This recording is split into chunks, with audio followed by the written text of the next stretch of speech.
It had been 2.5 years since you won a slam. What were the biggest doubts that you had in that process of trying to get back in that winner's circle?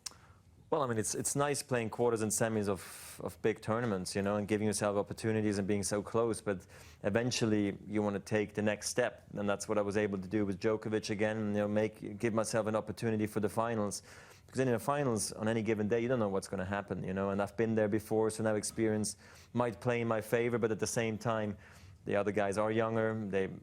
Who knows, maybe hungrier. I don't know if you can say that, because I am as hungry as I can be, really, trying to win. But things have obviously changed for me in the last 5 years, 10 years.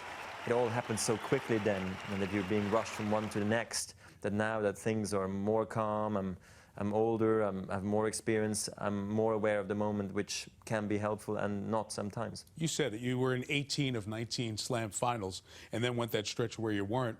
So what was this day like? What were the butterflies like, even though you'd been through it so many times? I wasn't actually crazy nervous, you know, looking ahead of the finals. I mean, I didn't eat well at lunch, to be quite honest. I mean, so I was somewhat nervous. But when walking out, I had a clear game plan. I knew what I wanted to do and kind of what to expect from Murray.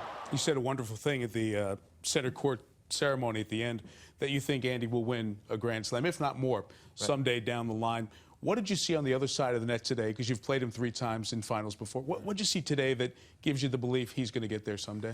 I mean, he's improving, and that's what's most important right now for him, I think. Obviously, along the way, you want to win titles, and that's what he's doing. And I hope he sees it in a positive way. That this is not the end of something that could have been great, but that it's actually the beginning of, hopefully, an incredible journey for him. I had a grin when I heard you say, get back my #1 ranking. Did you feel like while Djokovic and Nadal had it, that was still yours and rightfully taking it back with this win here today? No, not really. I mean, I know how hard it is to be world #1, how hard it is to get to world #1. I felt it this time around, that I do respect every world #1 that's been there when I wasn't.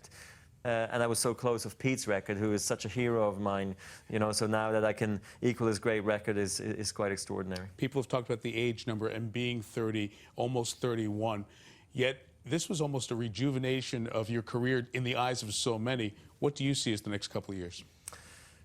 I don't know. I mean, right now I want to enjoy it, come back for the Olympics and be strong at that. And then after that, obviously, I have everything planned out almost for the end, until the end of next year. So things are looking good for me now. Potentially, after a victory like this, you're even more fueled and more motivated to achieve more. Great to watch. Congratulations, Roger. My pleasure. Thank you.